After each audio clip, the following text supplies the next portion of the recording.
What's up, guys? My name's Dave. And I'm Tommy. And welcome back to what is still the Untitled podcast. But we are giving you our guarantee right now. Next week, it will have a different name. Isn't that right, Tommy? That is absolutely right. And we're not saying that now because we have a name and we're going to launch it next week. It's just so that we give ourselves a deadline, so we have to come up with one. Yeah, I don't know about you, but I've always been that way. I need the pressure. Me too. I need a deadline. And also, we just found out there's maybe a few other things called Untitled, so we need a new name. But yeah, next week this will have its new name that we're going to be sticking with. But before we get anything underway, we actually have a game to give away. Well, actually, we have 5 technically, don't we? We do, yeah. It's 5 versions of the same game, but that just means 5 people get to win. So, ooh. Yeah, so basically the way we're going to do this is each week we have a question of the week. We love to ask you guys, and we'll be asking that question at the very end of the podcast. But if you give us your response to the question and you leave an answer into the comment section below, we will pick 5 people at random, and they will be the proud owner of a game that's coming or is out on Steam at the moment called Will Fight for Food. And basically, the premises of the game is it's kind of like a beat 'em up RPG, point and click, side scroller, kind of mashup of all of them, in which a disgraced pro wrestler comes to terms with his path his life has taken. It's very comical, isn't it? Like there's a huge comedy aspect to it. But we'll link all of this stuff in the trailer below. But yeah, so if any of you guys want to answer the question that we'll be asking at the end of the podcast, we'll pick whatever we think is the best answers, or we'll just pick a couple at random, and we'll send you guys an inbox message just saying, "Hey, congratulations, you've won. Here's the code," and you can download the game Will Fight for Food for free. Do you want to quickly talk about a couple of the answers to the question last week? Because I know we spoke about which was your favourite trailer of last week, and I know I've got a selection of a couple that of your answers that I liked. Yeah, dive right in.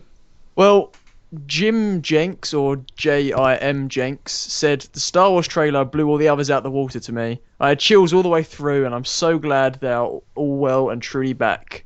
Brackets, screw the prequels. Yes, Jim, or Jim. Yes, I love that. I love what you've said. That's why I've read your comment. I agree with you 100%. Also, Archangel03 said, my favourite trailer is both of the Star Wars trailers, the Battlefront one and the Force Awakens one. Again, I completely agree with you. They're the only ones I'm going to read out. Because they're the ones that both agree with me that the Star Wars trailer was the best of last week. But yeah, there are a few others. Thank you guys for doing that. We'll try and engage with you both in the comments. I know Dave likes to reply. And we'll talk about you in the video as well. Yes, I think a few of you have made Tommy a very, very happy person with that. You have indeed. Star Wars is definitely the way to my heart. Yeah, but we always like going through and reading your comments that you leave. So, and this time it's a very special time to be leaving a comment, because as they say, at the end of the podcast we will be asking our question of the week. Leave whatever answer you feel is best, and 5 of you lucky people will be able to win the game Will Fight for Food. Yeah, we won't be doing a giveaway every week like this, so we'll make it a bit more of a special thing. But it certainly won't be the last time we do it. So the special event for this is it's the last time it's going to be called the Untitled podcast. There you go. But yeah, as I say, everything we talk about in this podcast, links are going to be in the description to absolutely everything we talk about. It was supposed to be on screen, but you know the Dave luck by now. It doesn't always work out the way I planned. So. But yeah, links down to the trailer and the website for this will be in the description with everything else we are going to be talking about. But before we get onto that, Tommy, what have you been up to this week?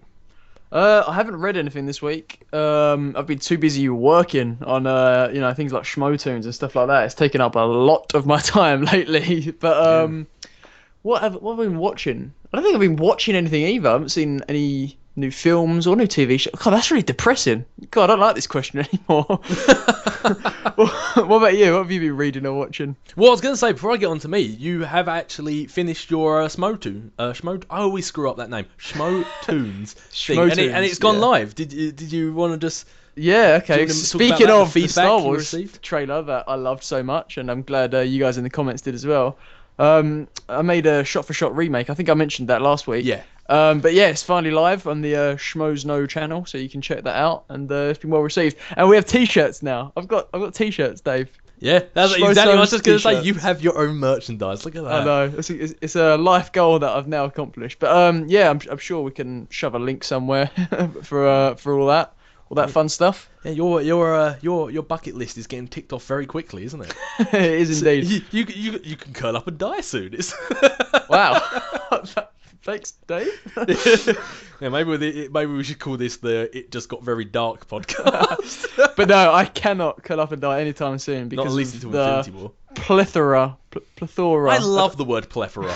I love that word. Is it?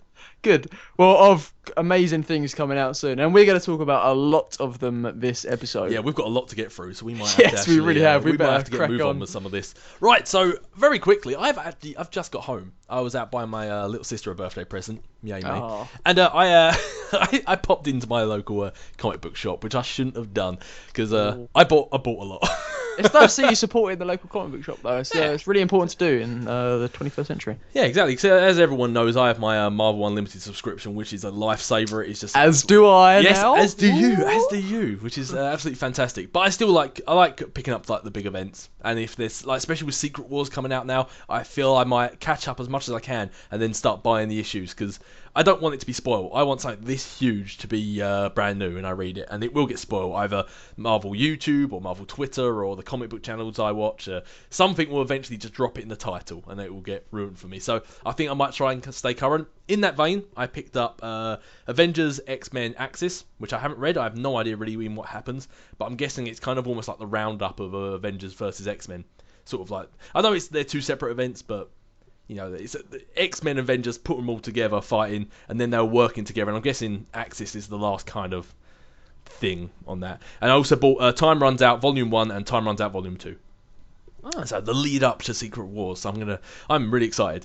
So next week when we talk about what we've been reading, you're gonna have a lot to talk about. Yeah. Well, I'm still because I've been quite busy, as like you guys know, I haven't actually continued reading the Avengers from what I said last time. So I'm still in between the 2010-2012 run. I want to catch up with that, and then I'm going to catch up with the 2012 run of Avengers onwards up till now, and then I can read them. So if you want to hear Dave talk about day. those comics he just talked about, tune in next year. Yeah. Yeah, exactly. But no, I'm gonna try and get on read them as much as I can because I really want to. I really do.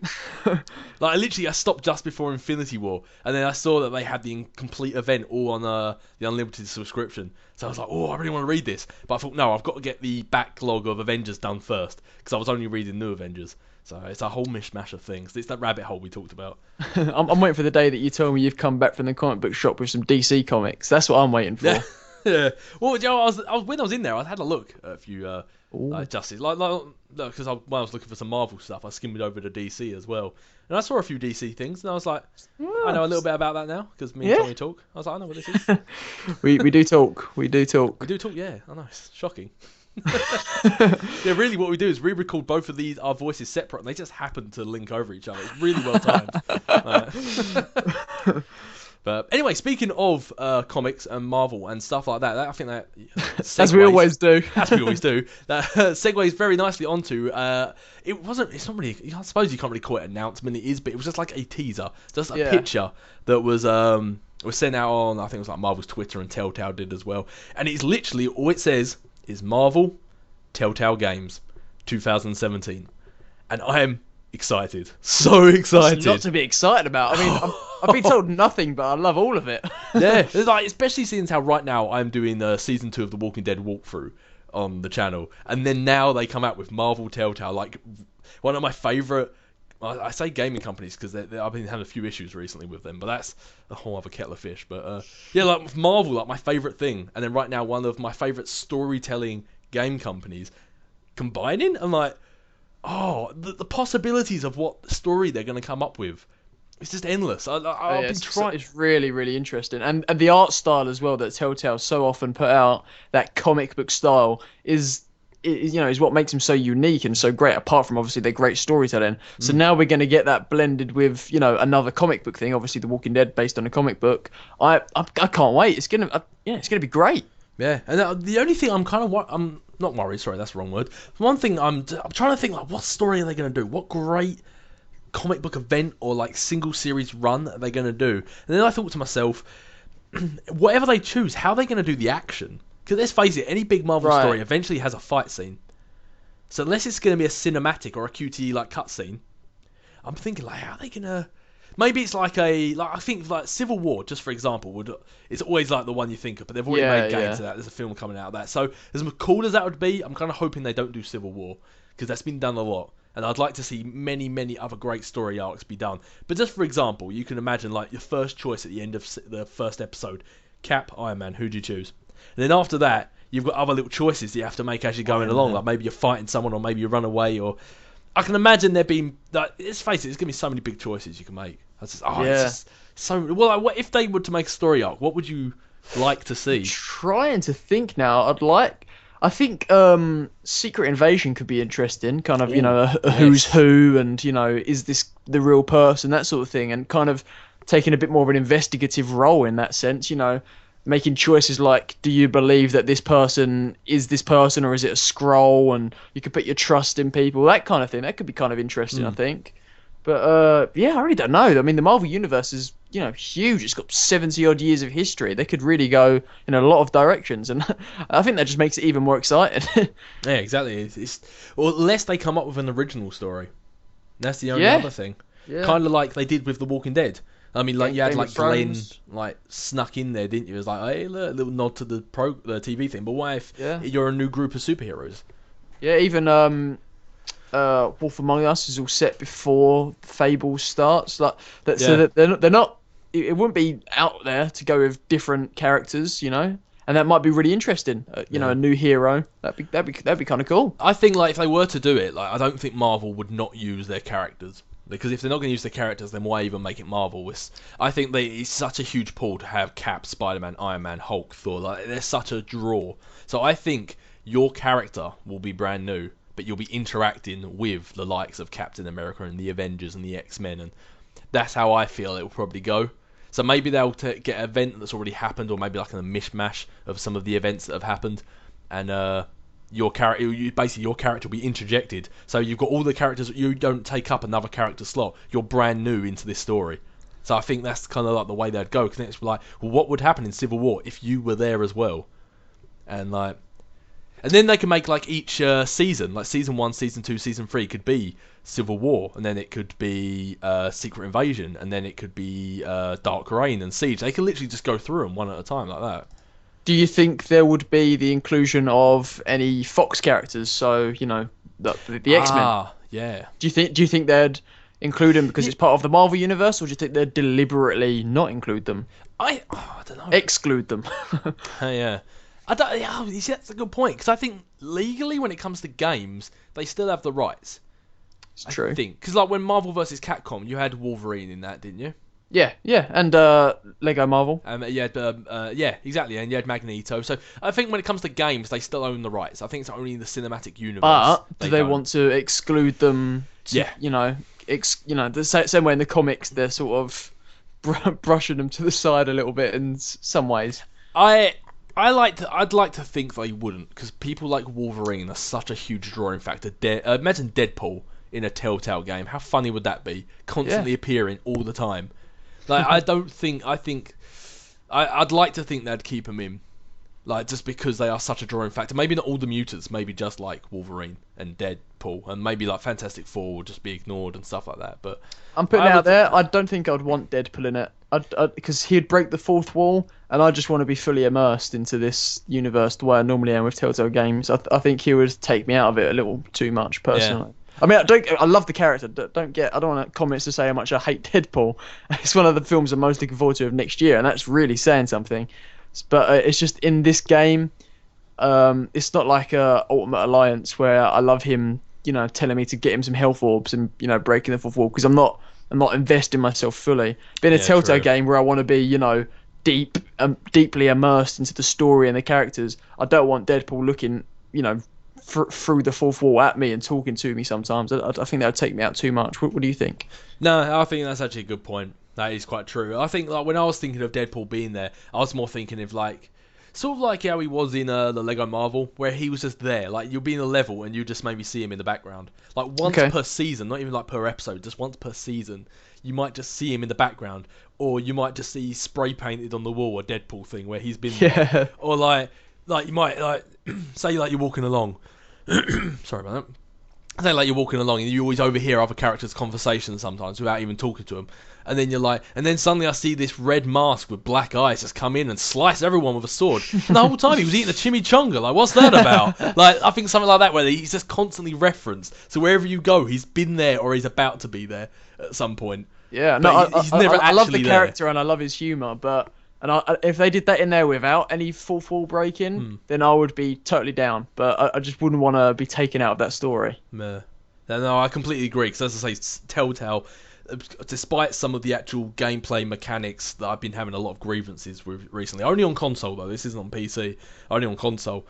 But as a company of storytelling, they are fantastic. I've never been. There's few games that I feel like there's a hole left in my life once it's ended, and that's how I felt with both seasons of Walking Dead. And I was just like, oh, like I need to. What do I do now? Like this was my life for about a week. Like For about a week. Yeah. Well, yeah. I probably would have got it done quicker if I just had like endless time to sit there and play. But Yeah. it's like what do I do? Like, or what if like Deadpool's always referenced? Like he's either been there, you hear him in conversations, maybe you see some Deadpool merchandise laying around, and then right at the end of the credits of season 5. Like suddenly the credits end, like because it's normally when the credits end, like at least on Walking Dead, it's kind of emotional because the credits are going. They always have a great piece of music playing, and you're just like, wow. So you don't want to do it then, 'cause you don't want to ruin it. But the credits end, and then it's black, and then Deadpool just walks on. It's like, what the? It's like, I wasn't even in the game. It wouldn't be too amiss for Marvel to have a post-credit scene either, would it? Exactly. But my only issue with this is like, as much as I'm so excited about this, my only one thought is there is a big issue with Telltale console games at the moment, massive problem, and they are not doing anything about it. Yeah, At least they're not actually expressing they're doing anything about it. They might internally, but they're not telling anybody about it. I've been on the wrong end of that as well. And what's even worse is we've both had different problems on different consoles with different Telltale games, which just means there's a lot of them. Yeah. Have you been to their forums and stuff? Yeah. Yeah. Yeah. Have you noticed it's the same answer, like months later? Yes. Yeah. To the same guy. It's rough. Yeah. But like the Wolf Among Us, I've got it, and I was so excited to start playing that. And it's unplayable. I could play it, but the gaming experience would be pointless. I won't be sucked in the story at all. For me, it's with the Game of Thrones game, and as soon as I started episode 2, every choice was different, and apparently there's no way to change that thus far. I mean, they might change it soon. Yeah. They may have even changed it as of me recording this, but from where I am now, I cannot play episode 2 with the decisions I made in episode 1.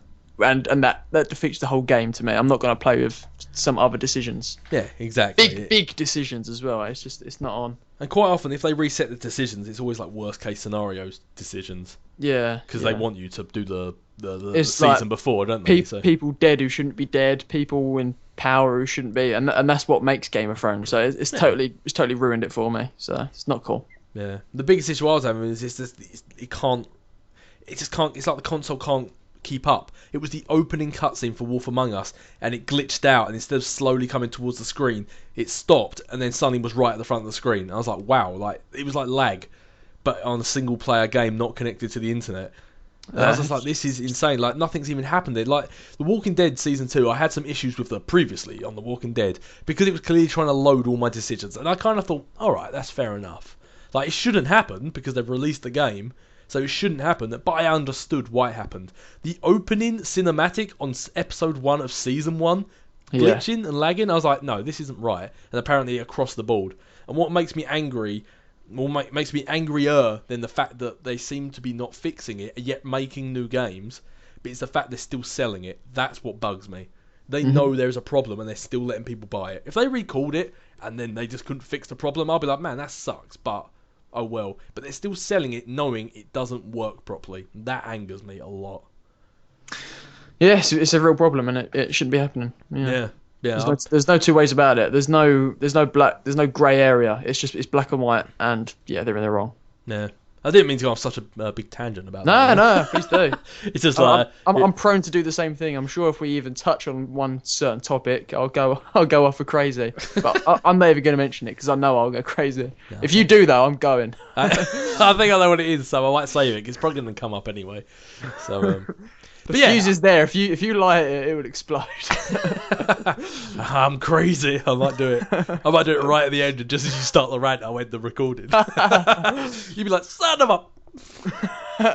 But no. But other than that grievance I have with some of the console games, I'm so excited for the actual game because I can always just get it on PC and it'll work beautifully. So Yeah. But no, I'm really excited. It's 2017, so we've got 2 years to wait. But Yeah, another reason I can't crawl up into a ball and die, Dave. Thanks for that. Exactly. I wasn't wishing it had happened. I was just saying, like, it's close to that point where you can do it with a smile on your face. Like, not like, no, I have so much to live for. You'd be like, yeah, that's right. I'm cool. Okay, yeah, I'll take it. But yeah, anyway, so yeah, that's kind of cool. It is indeed. What was one of the things you wanted to talk about? Well, the way last week we spoke a lot about trailers because there's loads of trailers. This week seems to be the week of just photos of things. Yeah. have you noticed that? Like everything's just a photo. I mean, I could list them all, but I don't want to give them all away. But I think we should start on a little journey through photos, whether it's a set photo or a actually released photo. But all of them have seemed to divide fans in whether they love it or hate it. And they've all been photos of roughly the same thing, whether it's like makeup. It's like the first look of a character. Or like a makeup reveal or a costume reveal. It's all been along the same. So whereas last week was trailers, now it's going to be costume reveals. So let's start with one I don't care about at all. That's X-Men Apocalypse's Nightcrawler first look. Well, see, I do like the X-Men, but I was kind of happy to see it. I was like, oh, I wasn't expecting to see it this soon. But... Yeah, sure.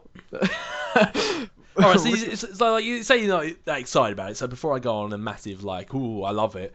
What were your thoughts on it then? It was okay. Yeah, I think that covers it. There you go. You heard it here first, folks. I don't hate it. I'm not, in awe, in love with it. It's a picture of Cody Smith McPhee. He's blue, and there's a bit of smoke around him, and he looks like he's in the, late 70s. Well, I think it's set early 80s, like 82. Yeah, I believe. There you go. Yeah, there was another picture that was released where it said now showing Return of the Jedi. I think that was the film. Return of the Jedi, was that 82? I think that was the. I can't remember off the top of my head, but there was one. Yeah, that was 83. 83 was it? Oh, there you go. Yeah. I'm really impressed with myself that I got that. But I am as well. Like... It's just like the plethora of just like inside knowledge you have of when movies were released and like this is insane. But no, it's like it's supposed to be set around about that time. So apparently one of the biggest things people had an issue with was his hairstyle, which I thought was a really weird thing to nitpick. But I thought he's a young, probably quite awkward teen based on the way he's looked in the 80s. So he's got to have a hairstyle that matches, yet at the same time that kind of I'm trying to hide away from the world awkwardness. Yeah, it's a bit emo-y, which I guess, mutants are a little bit. Yeah, well, especially someone like Nightcrawler, and he's got a very huge religious background as well. So I can imagine he might feel very conflicted, because that's one of the biggest things that everyone's loved about Nightcrawler. Is not only is he just a genuinely nice, lovely person, but he's always been conflicted, because he's heavily religious, yet he feels he looks like a devil, which obviously, based on his parents, makes sense, like the towel, the clawed hands and everything. It makes sense. So he's always been really conflicted, thinking that he's evil, and that was one of the biggest things about a character. And now heighten that with the fact you got hormones of being a teenager as well. Then it's just you can understand him being sort of like that way and not really wanting to stand out. But the one thing I was thinking, because obviously I put these pictures up on the screen. Sorry, my throat is just dying today. And now, because I put these pictures up on the screen, you can see what we're talking about. But the one thing I was thinking is, like, a lot of people say, oh, I'm not sure how this looks. But you got to think, when they're releasing this picture, they've got a lot of lighting on it. It's kind of bright. When things are actually in the movie, the lighting complements it better. So right now, he just looks very blue. And you can see every aspect of his clothing, blah, blah, blah, blah, blah. When it's actually in the film, it fits better in the world. Because they adjust the lighting, they adjust the tone, they adjust the whole way it looks and it's shot. And like anything, any of the superheroes, you always think, oh, they look so cool. But if you would just see them standing out there in broad daylight, they won't look half as cool as they do actually in the film. And I think that's kind of what it looks like with this as well. But I think it looks good. Can I throw out an interesting cinematic film, not discussion, but thought, based on what you just mentioned? Yeah, go ahead. Have you heard about the new Leonardo DiCaprio film, The Revenant? I've heard the title, but that is it. Yeah, it's directed by Alejandro Gonzalez Inarritu, who won Best Director for Birdman recently. No. Yeah, but that film is like famously gonna be shot using only natural lighting. There's gonna be no like studio lights or anything like that in any of it. It's all just naturally done. Really? Yeah, I thought that was really interesting. I think it's gonna probably win another Oscar. Yeah. So I was going to say that might come across problems. Like, say if that just particularly that day was overcast, and they've got really awful lighting as a result, but then that's probably what they're looking for. Like, I think the whole film's going to be overcast anyway, looking at set photos and things like that. I think that's the sort of mood they're trying to set. Yeah. And it's got Emmanuel Lubezki, who like won Best Cinematographer like 2 years in a row for Gravity and Birdman. So it's got a really good team behind it, and this might be what finally gets Leo his Oscar as well. Or either that, or everyone on the film's going to hate him because like we should have got an Oscar, but Leo's in it, so now we can't. Because someone backstage is clearly going, "Oh, this film is fantastic." That's the problem with Leo. The films he's in win Oscars. Yeah, he doesn't. Yeah, but I think it's going to be his time finally. Yeah. Sorry, I'm taking this off superheroes, but you know, I'm a that's film cool. guy. Yeah, that's perfectly fine. But yeah, because I was gonna say like about saying that it was shot like with natural lighting, because if like they probably want it to be like different, like not like be contrast, but have a different contrast in lighting. Because if they're like, this film is solely shot just using natural lighting, and then for months all they get is sunshine, they would have been like, oh well, it was anyway, but you can't see it. But no, it's like a valid point in general that lighting is such a huge part of film production, and you know how a film looks. Right back to the black and white films, it probably more so then, because they told more of a story with shadows than anything. So. Yeah, I think a set photo or even a studio photo, what's it called? A promotional photo, like the one we saw of Nightcrawler. Yeah, it's two totally different things to what you see in the actual film. So do take a lot of that colour stuff with a grain of salt. Yeah, and that's why I'm a huge fan of American-made stuff over British-made stuff. It's got nothing to do of like the origin of the place, like of the people or whatever. It's because of like you watch like a British soap, and it's all just the way it looks, like natural lighting or maybe just one big bright light, and it all looks very real lifey. But if you watch something that's American, I think it's also maybe the frames per second it's shot in as well. But they use different tones of lights, and you make it it feels like you're in their world. Like quite often it's a lot darker, like in the sense that they have maybe a couple of bright lights or. That's actually done in post production. That's all the color grading and color correction that they do over there. Is it? That's just done in a studio, and that's normally a whole team of itself. It's not just like an editor will sit there and do that. They'll send that, or they'll have in house a whole team of color correctionists. Yeah, and I think that's what British TV needs. Honestly. Yeah, that's what half the reason. We do have it in some stuff. Do you ever see Sherlock? Nope. Oh, well, that show's very cinematic in the way it looks. And that's what it is. It does up the value and make it look cinematic because, yeah, it brings it to that whole level of, like majesty, I guess. And it just makes it feel bigger and grander if it's like that. But whereas something like, EastEnders, which is a British soap, for those who don't know, that does just look like, you're looking through a window, which I understand is what it's there for. It's supposed to be like you're looking into, the real life. But personally, I prefer something with a bit of class. a bit of production value is a better way to put it. That's exactly. I agree completely. I think that's why the argument's made that films and cinema shouldn't go to 60 frames per second. Because you lose, it makes it look more realistic, but at the same time you kind of lose the whole feel of a program, like a cinema or TV, because it looks too real that you're not getting sucked into their world because you're like, this is happening right in front of me. So I kind of see the argument. You may not like 60 frames per second, but Ang Lee, do you know Ang Lee's the director who made the first Hulk film? Yeah.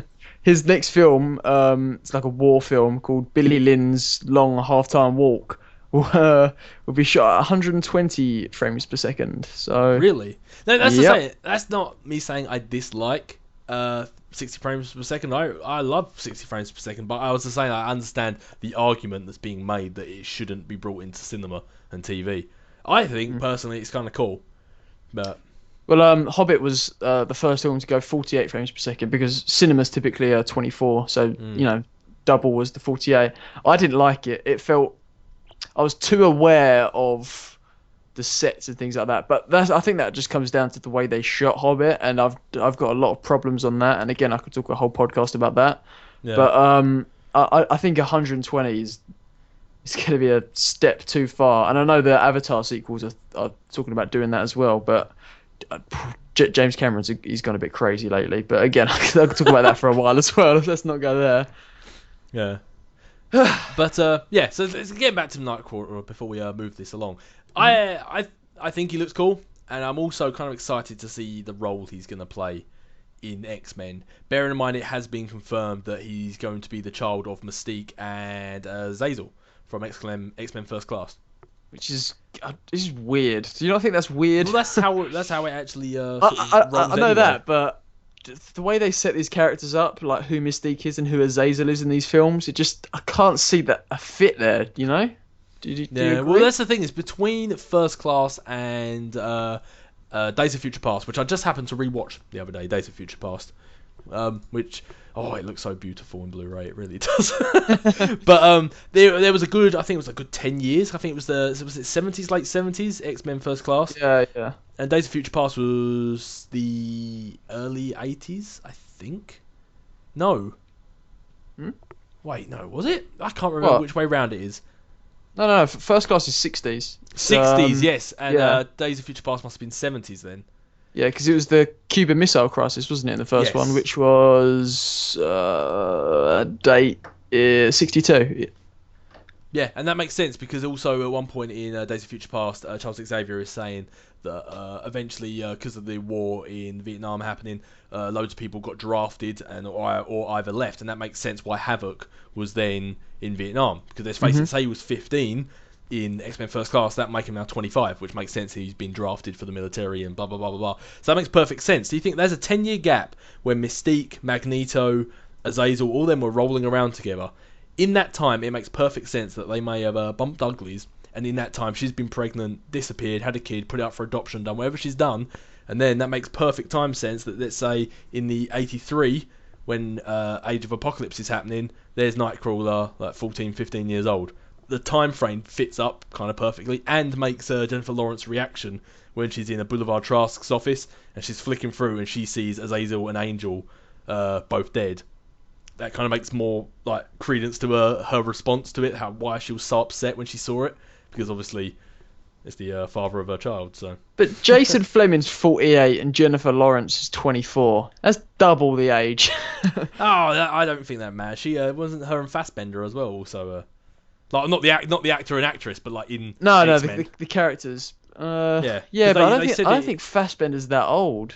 Yeah, but you got to think Jennifer Lawrence lives a long Jennifer Lawrence Mystique lives a long time, because Beast said it in her First Class. He said like her cellular regeneration, the way it can change, makes it that she could be a 100-year-old woman and still be fit as a fiddle. She's still younger than Charles, and Charles was a young guy in that as well. No, I think they're like roughly the Fassbender's same age. Fassbender's 38.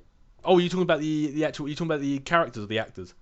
I'm talking about the actors, but playing the characters. I mean, you know. Yeah, because they were both kids. Like that's how Charles and Mystique met. They were both roughly the same age. But then you got to think when he like as much as like they're trying to pretend it didn't happen. If you think about X-Men 1, 2, and 3, Mystique was roughly the same age, like was middle age, and that's because she ages very slowly. Not like Wolverine slowly, but because of the way she can change her cells to change her appearance, she can save off getting old. So you got to think that's going to be Jennifer Lawrence's last film as well. So you're wondering how the interaction between Nightcrawler and Jennifer Lawrence is going to go. Which actually, I suppose we can move off Nightcrawler and actually talk about Age of Apocalypse a little bit. Yeah, if we have to, yeah. If we, man, you're really not into this, are you? I just don't. I don't like this universe that they've created. I like 2 of the films, maybe 3. So, and there's like 7 of them or something stupid. Yeah, there is quite a few. But basically, the news that's been released is that Age of Apocalypse and Wolverine 3, which I wasn't even aware there was going to be a Wolverine 3, is going to end Bryan wait for Singer's that. X-Men universe. Yeah, I can't wait for that either.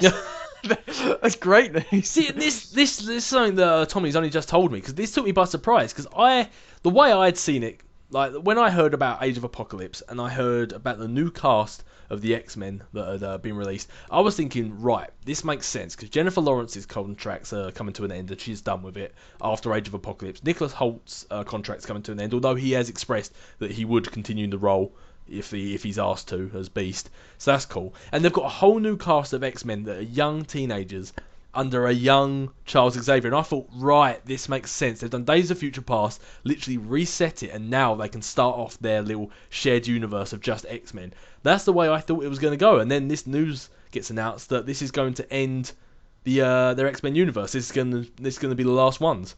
But this is Fox, and Fox are absolutely insane and a little bit stupid sometimes. So yeah.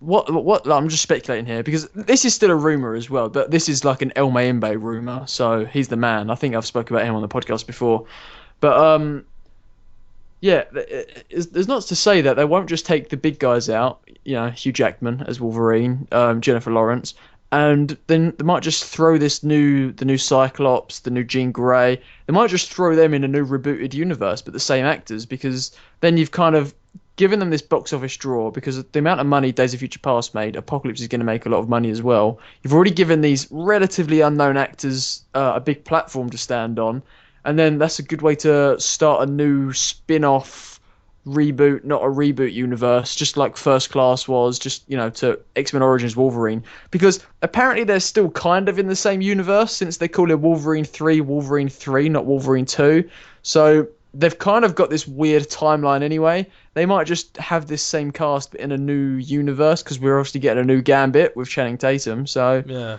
it could be this new cast still, but Fox are crazy, and yeah, I don't like Bryan Singer's films anyway. Yeah. So just bring it on and don't annoy me too much, and I'll be alright with it. I have to choose my words carefully there. Yeah. I personally, I remember seeing like X-Men 2 at the cinema. And I like the X-Men films, but I like them so much more. Like there was so many things I was always like, when especially X-Men Last Stand. But since First Class, I've been getting increasingly enjoying the X-Men films more. I feel like they've seen what's happened with Marvel, and they're like, right, let's think this through. Let's not just do movie after movie. Let's make a plan. Let's actually, which I think is obviously a lot of things are now like, oh yeah, that's a good idea.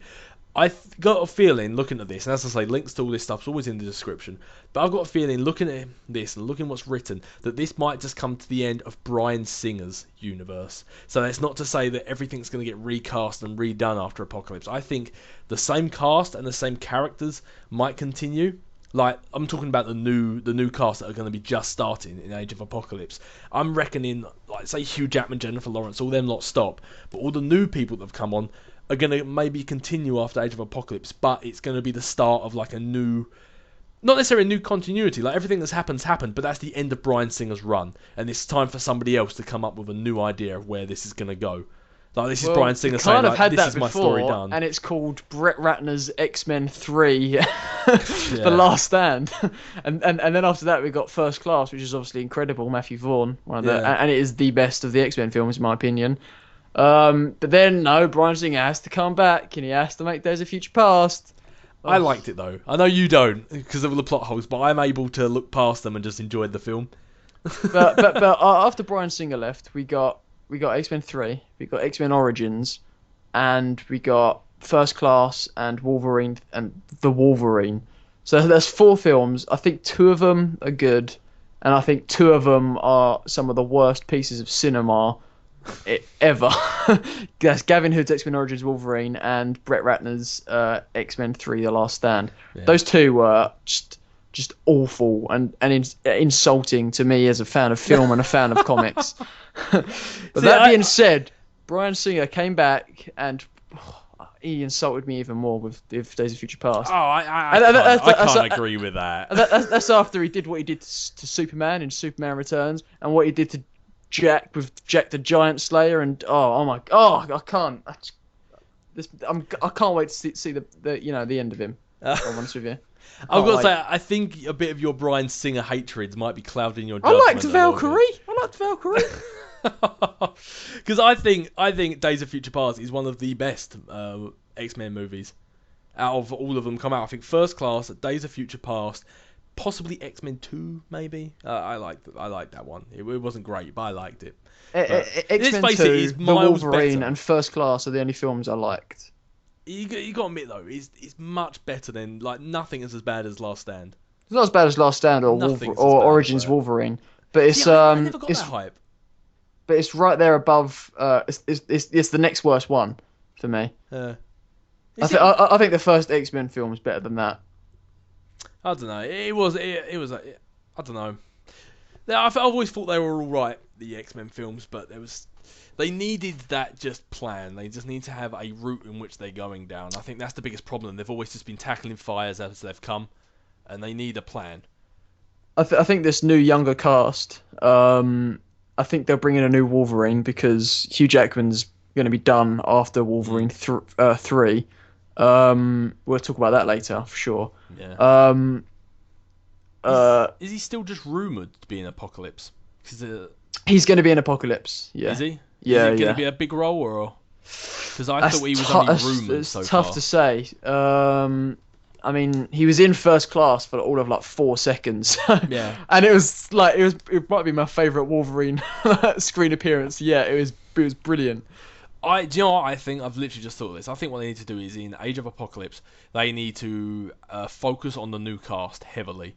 Especially since how some of them are going to be the Horsemen of Apocalypse. They need to focus on them heavily. I think if Wolverine's going to be in it, I think he needs to be in it at the start, leaving the school. No. What am I talking about? Because looking at the timeline of this, Wolverine's going to be off doing his own thing. Because at the end of Days of Future Past, he was brought out of the lake by William Stryker, who was actually Mystique. So he still needs to get his adamantium claws back. So let's hope that's not what they're doing in Wolverine 3. Let's really hope that's not what they're doing in Wolverine 3. Because then what they could do is they could do Age of Apocalypse, focusing all on the new cast. Wolverine 3 could be a story after he's got his claws, or something like that. And then when whoever new takes over X-Men, which I'm hoping is going to happen, they can get a new cast Wolverine to come in with his claws. Charles trying to figure out who gave him his claws, all this sort of stuff, and they can move it forwards.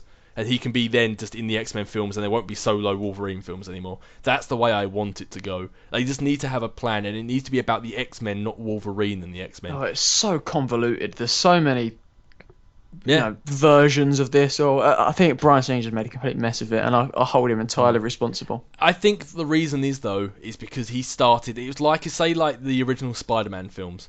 Imagine if they then try to do a brand new day, or they try to go back and rewrite history to try and bring that Spider-Man into the cinematic universe, the Marvel cinematic universe. That's basically what he's tried to do with X-Men. He's tried to make the first 3 X-Men films count, but yet start a new continuity. And that's why it's so... They should have just... I don't think it's too bad. I think it's kind of cool. But I think he should have just rebooted it. But Days of Future Past was cool, because it was such a great way of... let's face it, say they just had the new cast of X-Men, and then someone had come back in time and said, hey, the future's horrible. They would have had to recast or just put that old man makeup on everyone. This was kind of cool, because you had those who loved the originals, you had those who loved First Class, and it was... Whenever in cinema have they been able to do that, put 2 different franchises... I know they're both X-Men, but whenever they've been able to put 2 together like that, and be like... Hey, look at this. I think it's a disaster when it's happened. If, like you said, loads love the original, loads love the new stuff, those who love the new stuff might not have liked the original, so then combine them together and then ruin them both. It just feels like they've just dirtied the water a little bit to me. I suppose I can see it that way. But maybe it's just me with my... I know this is Fox and not Marvel Studios. Maybe I've just got my Marvel blinders up a little bit. And maybe this is me just being really cynical again. I think it might be a bit of both, in all honesty. But I'm hoping what happens from here when Bryan Singer's done. I like Days of Future Past. I'm looking forward to Age of Apocalypse quite a lot. I'm hoping when Bryan Singer's done, it's not going to be the end of the X-Men. And I hope if someone else does pick it up, they don't start from scratch completely. I'd like it if they picked it up with the actors. Having been said that, Age of Apocalypse might come out and I might hate these new actors. I'm hoping that whoever takes over has a plan, not just for 1 or 2 films, but for a series of films. The main thing I hope is that Bryan Singer stays gone this time. Yeah. Oh, let me ask you a question now that Age of Ultron's out in America as of this release, and it's been out over a week now in England. Who did you think was the best Quicksilver? Oh yes, we haven't even spoke about Age of Ultron. We can actually do that for a little bit. But If we have time. if we have time, yeah. Do you know what? I'm going to go with Age of Ultron. Yeah, Quicksilver. I agree. Because I really liked the scene in Days of Future Past, but that's what it was. It was a scene, and it was like, yeah, it's kind of cool. All right, but I thought consistently Aaron Taylor Johnson, excuse me, was a better Quicksilver, and I think the handling of his character was better as well. He just felt faster, and Yeah, and I think looking at since how I've just watched Days of Future Past recently, that Quicksilver, the Days of Future Past one, did look faster, mainly because the point he went, you didn't see him run, where in these ones when he ran, he was still a blue blur, so you still saw him go. But I liked that version better, where even though he was fast, like the Marvel version, because even though he was fast, he looked fast, whereas in Days of Future Past, he was so fast he practically teleported, which I think was a bit. I know that's his character, but it was almost too fast, at least for cinema. It's better the way I think Marvel did it in Age of Ultron, and as you said, Aaron Johnson? Aaron Taylor Johnson. Aaron Taylor Johnson. Not only did he do a great role, not as Quicksilver, but as Pietro. And I think that's what's better, because he said he went back and he read comics, and he read to try and find out what his relationship was like with his sister, how his personality was. And that's a benefit that Ultron had as well, the fact that they had that relationship, because that's such a huge part of his character. Just some stupid joke about his sister or whatever in Days of Future Past. It didn't do the character justice, because his relationship with his sister is a huge part of that character, and we got that in Age of Ultron. Yeah, and I think that's exactly as you said, like why some of the X-Men films haven't been as great. It's because back in the days when X-Men first come out and when the Spider-Man trilogy first come out, that was what was liked, when people just put a little nod like, oh, we've just referenced that, and everyone would be like, oh, that's not what fans want anymore. That was great then, but now we want what Marvel's doing. No, don't reference it, actually full on go with it. Mm-hmm. Don't just go, oh, there's a little nod at this. Like, if they're going to nod at it because it's coming. Don't just go, oh, look, he's got a sister. Like, oh, he does, that's true. Like, and then that's it. Like, you need to actually go into it now. Like, people want comics on the big screen. That's basically what it is, not a movie adaptation. It's like, the feel we get when we're reading a comic, that's what I feel we get with Marvel Studios. And they can't just, like, make little jokes. Like, when he's like, oh yeah, my mum used to know somebody who could control metal. Yeah. Oh. And then like Magneto's sort of like, ooh, like, and that was it. And it's like, really? Like, you're pretty certain this is your dad, and that's all you're gonna say? Like, and then, all right, cool, I'll drive your car home. And just like, it was a bit. No, that's what I'm saying. Aaron Taylor Johnson just did such a great job. I think with Pietro Maximoff, not with Quicksilver, with Pietro. With both, I think. Well, yeah, both, but like, you can't have Quicksilver without having Pietro. It's the same. You can't have Iron Man without Tony Stark. Although I think the best Batman and the best Bruce Wayne are two different people. Yeah, yes. I think Michael Keaton was the best Batman, and I think Christian Bale was the best Bruce Wayne. Yeah, true. And we could actually. See, that's where do you want to segue onto next? Oh, we can segue anywhere. Yeah. All these things are pretty closely linked. Did you want to talk about Age of Ultron since we were talking about Quicksilver, or shall we move on to Batman? I think while we're talking about Batman and back on the trend of released photos. True. We'll talk about the Ben Affleck Batman photo that got released. So I believe it was. It was this past week as well. They finally released some promotional images of Batman and Superman for the new Batman v Superman: Dawn of Justice, a title which I hate. Where they show Batman and he's got like a graffiti-looking Superman logo over his face, and the same one of Superman with the Batman logo. But also, I guess this guy really wants credit, so I'll give it to him. jposters.com has got an image fully color. That was, the promotional image that was taken of Batman in his suit, and it's the first time we've seen it in full color, waist to head, Batman just looking directly at you. Ben Affleck as Batman in the suit, and in short, I absolutely love it. What do you think? Do you know what my biggest thing I enjoy about this new costume is not even the costume, and it's like something I've spoke about a lot with both Marvel and DC movies. It's the helmet he has, or the cowl, or whatever you want to call it. It sounds silly that Christian Bale's one almost looked like circular around his head a little bit. Yeah. I always thought it made it look really silly. This one goes from the point of the ears to his to where his chin is to the shoulders, straight down, like curving out a little bit, but it doesn't curve back in. It just goes straight down. And obviously, picture will be on the screen, link in the description, so you guys can all check it out yourself. But it looks like Batman. It doesn't look like a dick in a suit. And that's how I've always felt with a lot of superheroes. It looks like it's straight out of Frank Miller's Dark Knight Returns. It looks like it's straight out of that comic book. Even down to how big the bat symbol is on his chest. It just looks like straight out of it. And I'm glad we're seeing the grey suit with the black gloves, black cowback, black cape, you know.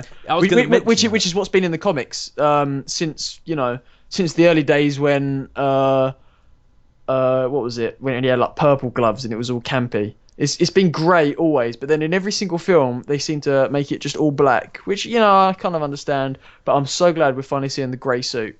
Yeah, and you saying about the grey suit, I'm glad you actually brought that up, because I was just thinking, as you were saying that, I was just thinking inside my head, like, this is all eventually setting up for Justice League, isn't it? Am I correct in thinking that? Yeah. So I'm thinking, if Batman was all knees black, like the Christian Bale kind of Batman, and he's, I've got grappled in my throat, and he's all like that, and then you got Superman, and then you're going to have Flash, and then you're going to have Aquaman, and all this other stuff. Him all in his black, I think would really... I can imagine it not gelling quite well. He needs a breakup of colour on him, even if it is just black and grey.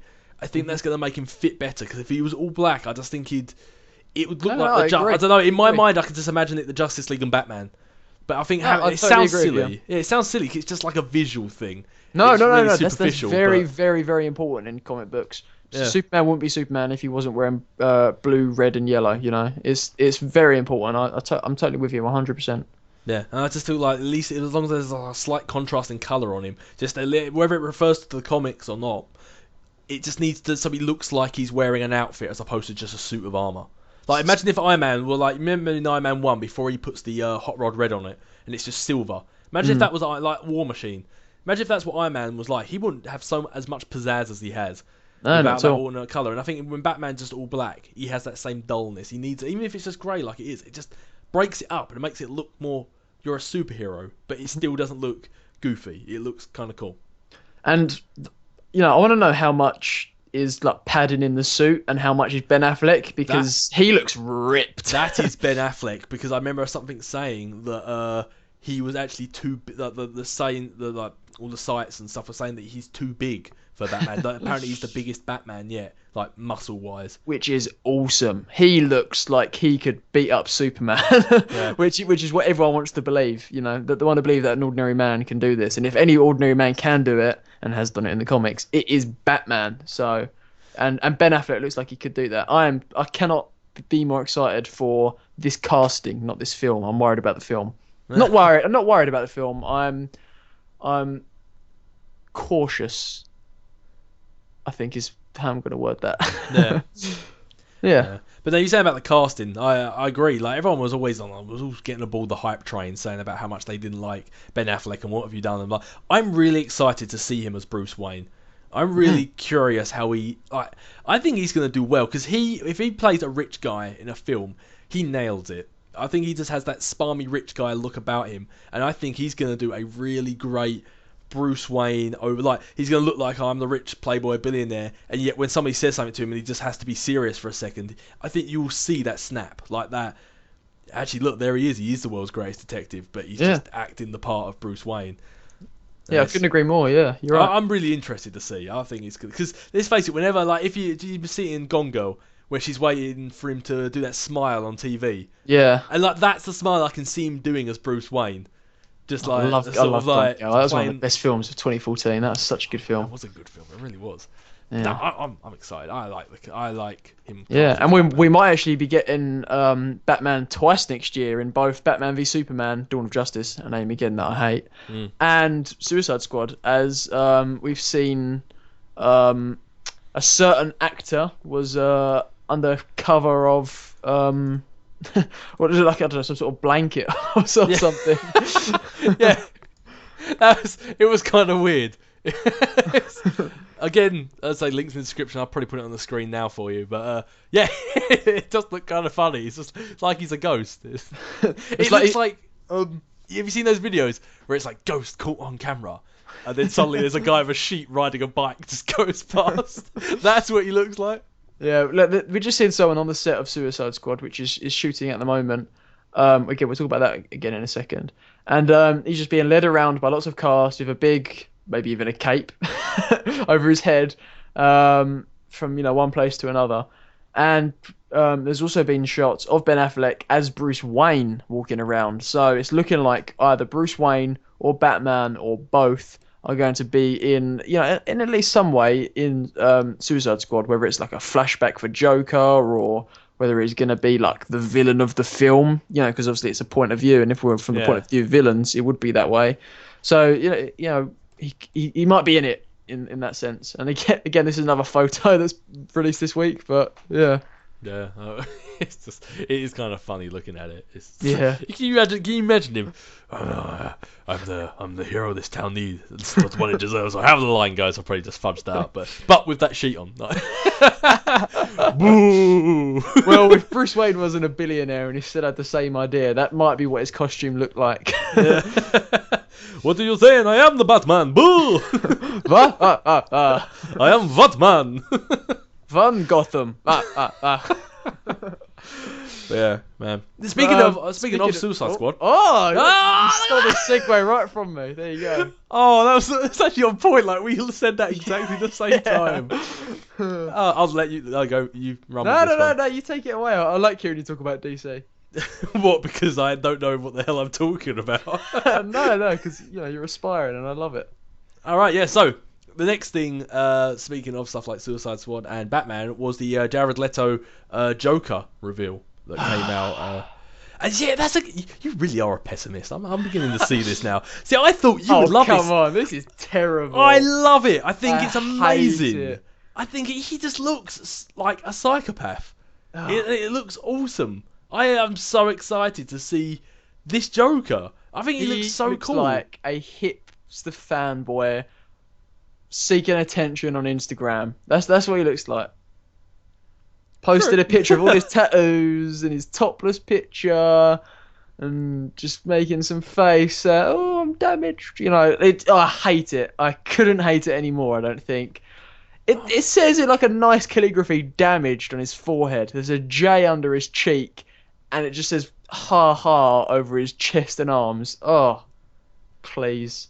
I can sort of see where you're coming from there. It's like they're just trying to thought, what's the Joker? Right, let's put this all over him. So I can understand it there, but I'm just thinking he looks like.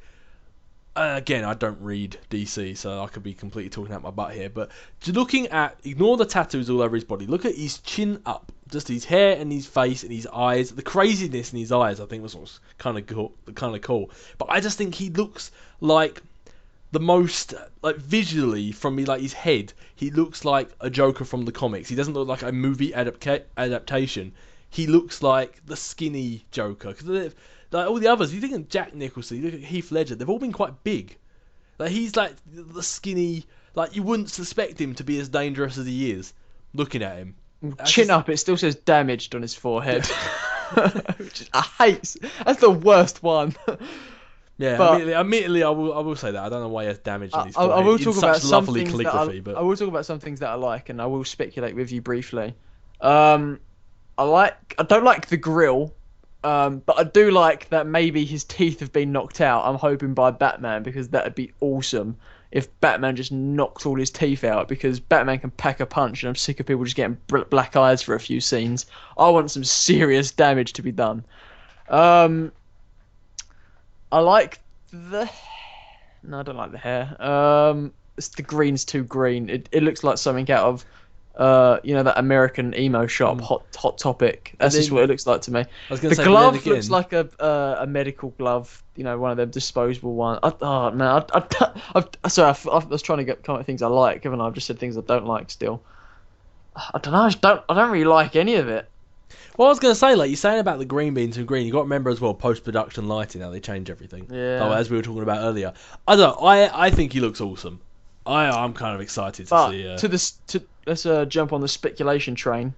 There have been set photos released of the Joker on set without any tattoos. So people are speculating that he might not have the tattoos in the film because this photo was released on the anniversary, on the birthday of the Joker, the anniversary of his appearance. So people are speculating that those tattoos might just be there as a promotional thing, as like that kind of thing, because there are shots not only of him on set but of him on camera on set, without any tattoos. But again, that could just be he doesn't have tattoos at the start. Flashbacks. He goes to prison and then he does have tattoos in prison or something like that.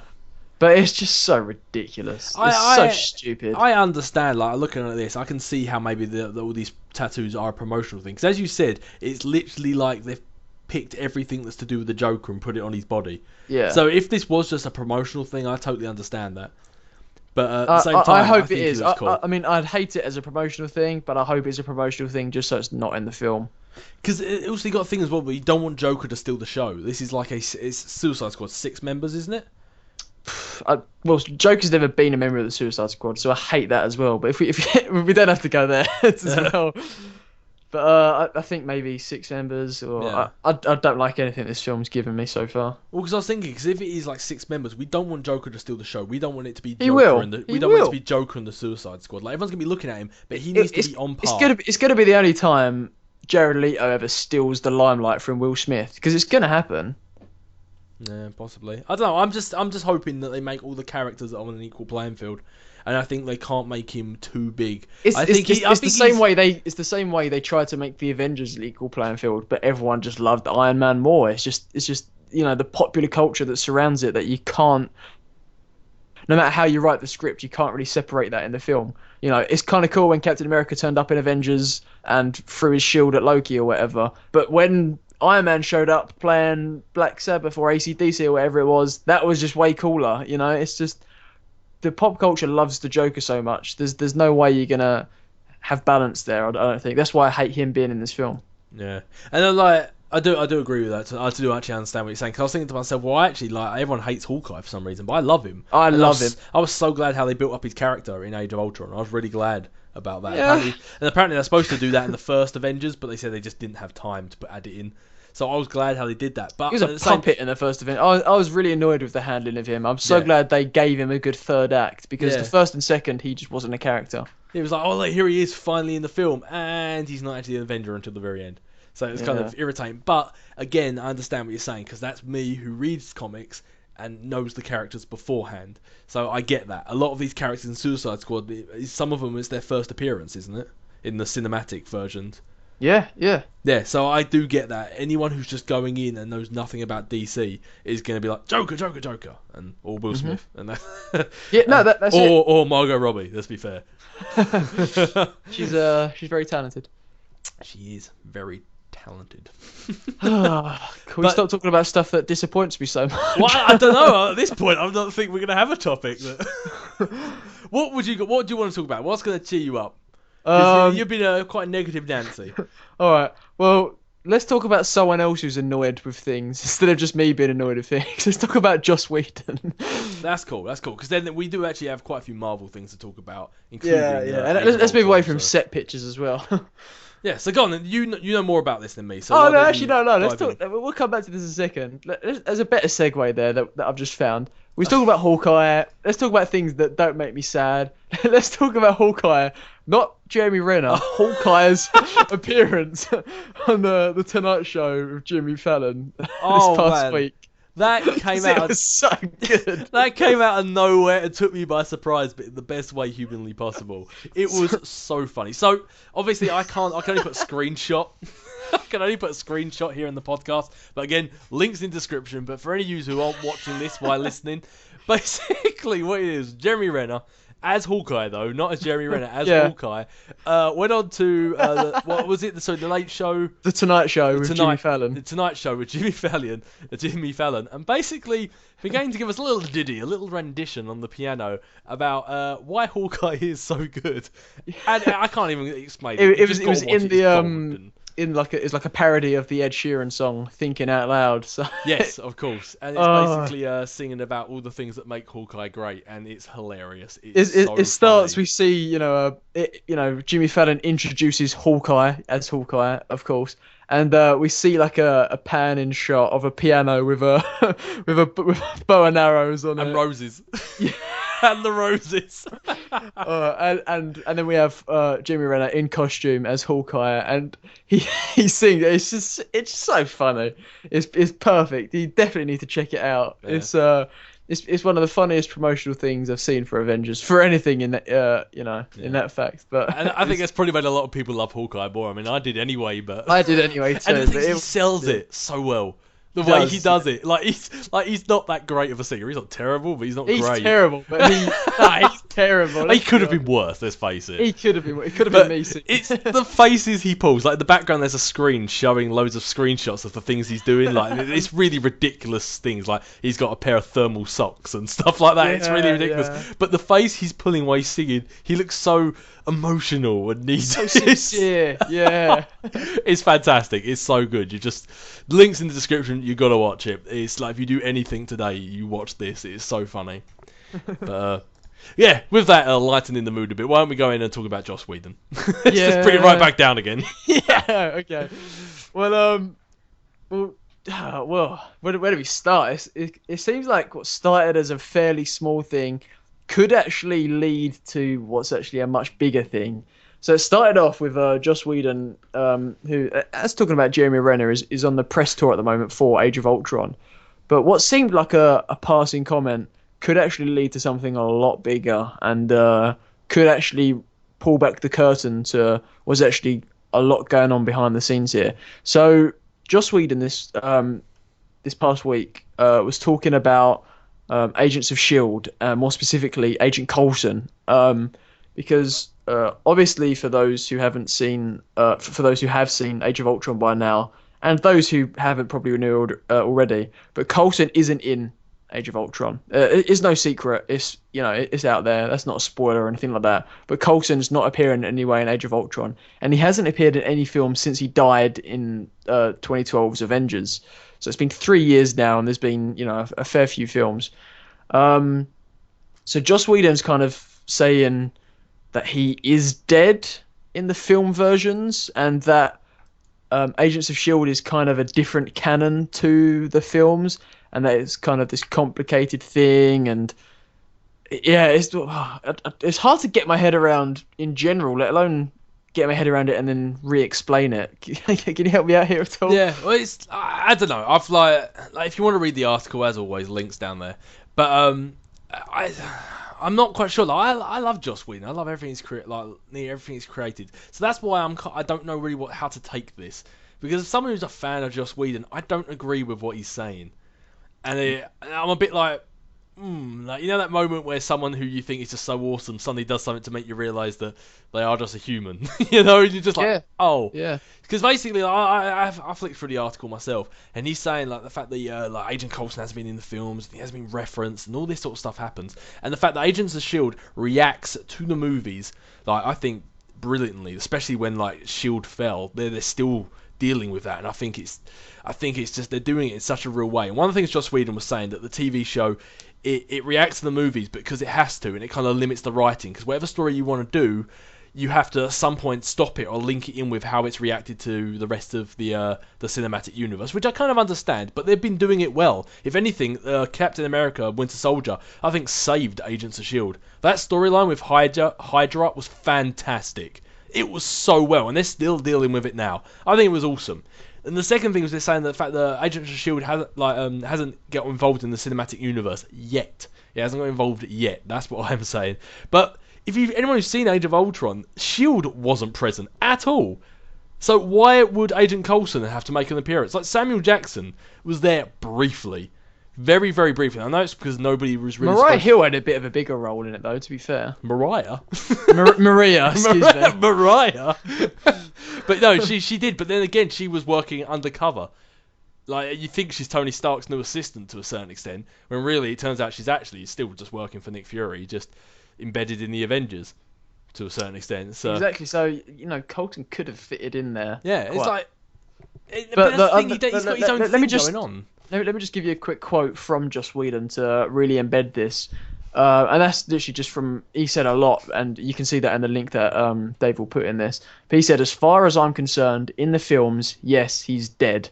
That seems pretty clear to me what he thinks. Yeah. But, he's saying how important it was that he died to the Avengers, because it's what actually brought them together in a way.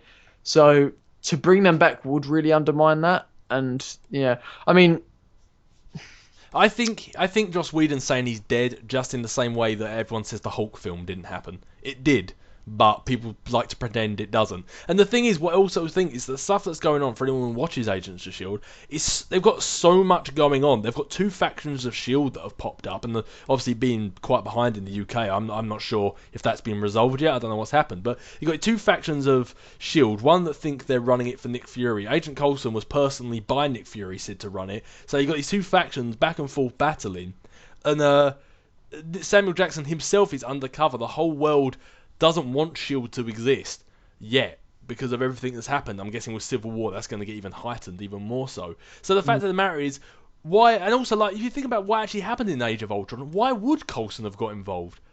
Like everything happened so quick. Tony Stark created Ultron. Ultron, up until the very end, didn't do anything on the global scale. So why would he even known Ultron was doing stuff? Like it wasn't like the Chitauri or Loki. It was like nothing Coulson should have got involved with. I just don't think, even at the very, very end, which I won't give away, but in the, how can I say this without saying it? In the facility we see at the very end, I feel like he could have been there. True, it could have been, but then again, as I said, that would be tying the hands of the TV series as well, and that's which is what Joss Whedon's big problem is with this whole because there's so many collaborations happening with different writers, different directors, and that's for different films and then different TV shows, and all these need to unite and work in one, and it's hard to do that when with all these people. So then it's hard to keep stuff consistent. And that's why I feel like Joss Whedon's had this little rant almost. But I think what I was saying earlier about unraveling more stuff, I think Joss has been butting heads with, the producers like Kevin Feige, because it used to be that Joss Whedon was kind of the law in terms of, that's L-A-W, not O-R-E, in terms of a lot of canon stuff in the Marvel Universe. He would do rewrites on scripts, he would come and, look at stuff on set and stuff with all the other films. Whereas now he's not even doing Infinity War. That's gone to the Russo brothers. And, he's talking about stepping down from all Marvel stuff. So I think I think maybe something's gone on behind the scenes there. Yeah, I thought that was a shoo-in that this was him done for Marvel now. I thought that was a foregone conclusion. Yeah, but that's true. But now it's becoming a bit more likely that it wasn't just okay, he's done his 2 films and he's out. I think now it's more of a okay, he's there's been some conversations behind scenes, because there was the whole Daredevil thing as well about how he would argue for it being a film and stuff like that. He wanted it to be like the Batman of the Marvel universe and stuff, but they were again butting heads and it became a Netflix show. And Joss hasn't seen it as of when he was last interviewed, but he was saying about how it might have worked, but he doesn't know yet. But so I think there's a lot of creative differences going on behind the scenes, and it's not like that hasn't happened before with Marvel. The director left Thor 2. Edgar Wright obviously left Ant-Man, which is something we won't talk about. It's another thing that'll set me off. But I think Kevin Feige and those other guys in the studios there have got a very set idea about where they want to go and what they want to do. And I think people like Joss Whedon, who've also got these big, broad ideas, I think they're just clashing. Yeah. No, I do. There's definitely something that's gone on behind the scenes. I'm not debating that in the slightest. Something has definitely gone on. And this is, I don't think he's someone who just goes, well, I don't agree with that, I'm off. It must have been something that's been building up for some time. But it's just one of the things I'm thinking is Marvel Studios, they clearly have a goal, and I know Joss Whedon was heavily involved in some of those ideas, but this is pretty much Feige's baby, this whole thing. And I'm just thinking, just because you don't agree on certain things, I don't see why that be well, that's it. I don't think this is the way it should be done. I'm out. I mean, that's fair enough. Everyone's entitled to their own decision. If he doesn't want to make these movies anymore, then fair enough. Don't completely bitch and moan about them and then keep making them. I mean, like, if you don't like them, leave, which is fair enough. That's what he's doing. But then at the same time, the raring success Daredevil's had, I find it hard to believe that would have had the same success with a movie. I really do. Yeah. And like Agents of S.H.I.E.L.D., he's saying, oh, that, like, why isn't he involved? Like, that new Avengers, I mean, everyone's probably seen the film, so I think we can talk about Age of Ultron. But, like, the scene at the end of Age of Ultron, that wasn't a S.H.I.E.L.D.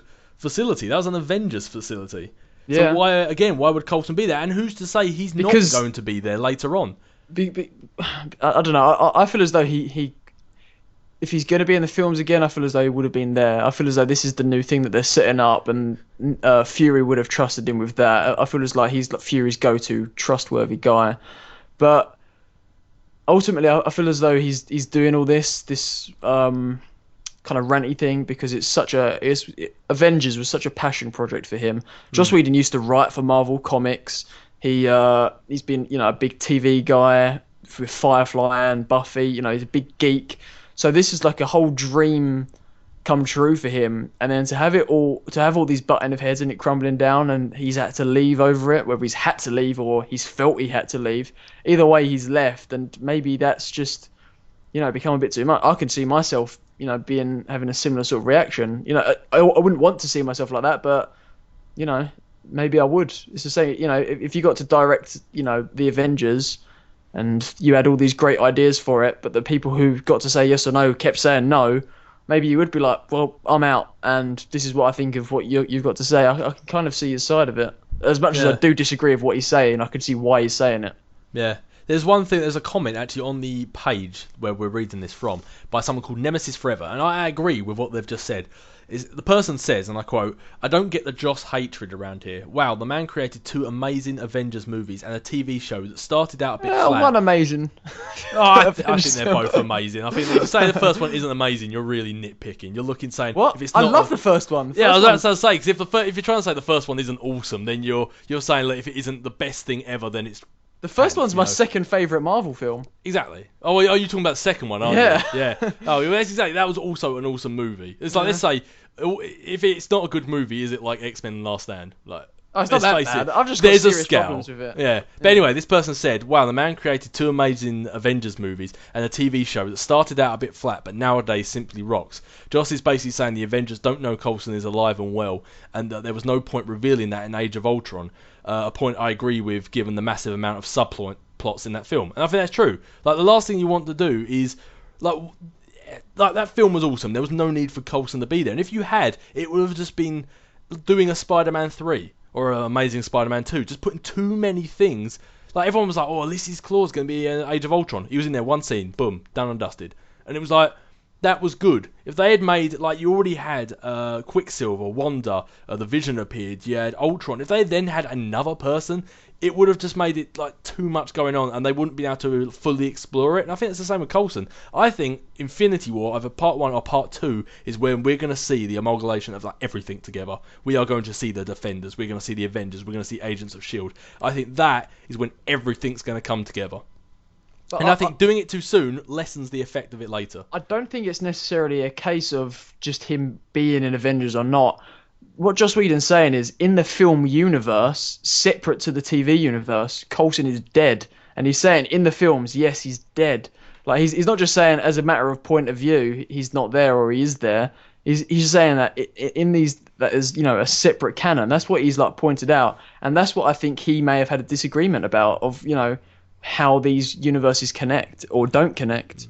Oh yeah, that's what I was trying to say about like him, like saying about Coulson being there. I was just using that as like a point of reference. Like, I get that he's saying like the TV universe, it seems like it reacts to the movies, but the movies don't react to the TV. And I get that's what he's trying to say. But then at the same point, there's no reason for the movies to react yet. Like Agents of S.H.I.E.L.D. has done nothing for the movies to react to it. So I feel like, it feels sort of like a separate canon, but that's because right now it should be. It's like saying, oh, the movies hasn't reacted to Daredevil. It's like, well, it shouldn't have yet. Like, they're still part of the same universe, but just because they're part of the universe doesn't mean they should interject with each other.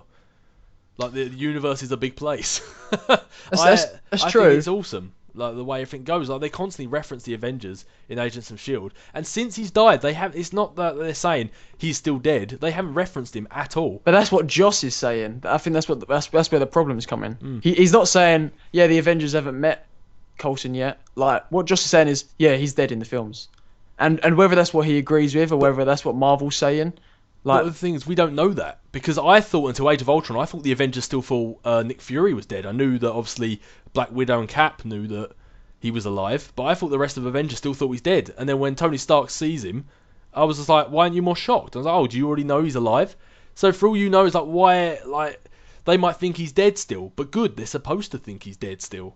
Like. He didn't bring him back alive and tell everyone, did he? I don't see it as a perspective thing though. I see it as what Josh is saying is he is dead. It's not like oh they all think he's dead or oh they might know he's alive or whatever. Like from what Josh says there and the way that reads is that he is dead in that universe and he's still lying and buried in the ground somewhere. What it sounds like to me is one, I think that's like he's just created a theory that nobody was thinking, and secondly, I don't think Joss Whedon ever wanted Coulson to come back to life, and I think he's angry that that's happened. Yeah, and that's probably why he left. Yeah, and now he's just like, oh no, he is dead. This doesn't work, and I'm like, in your opinion, like. I think it works brilliantly. I love Agents of S.H.I.E.L.D. I think it works so well. And that's not just me saying I love Agents of S.H.I.E.L.D. How dare you talk bad about that. But I'm thinking just because an idea has happened that you don't agree with, you can't say, no, he is dead in the universe. This is just some other canon, blah, blah, blah, blah, blah.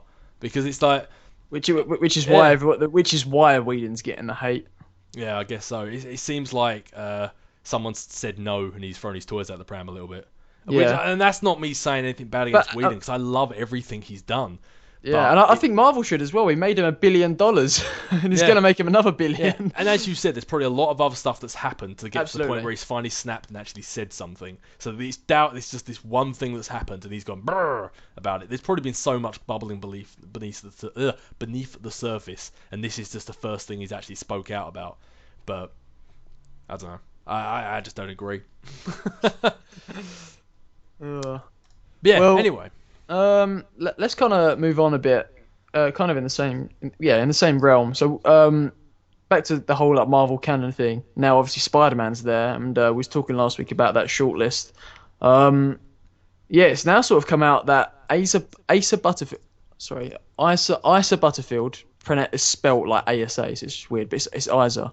Butterfield has been announced now by Latino Review as the front runner for who Marvel wants Spider-Man. Apparently, since day one, when they saw actors, they wanted him.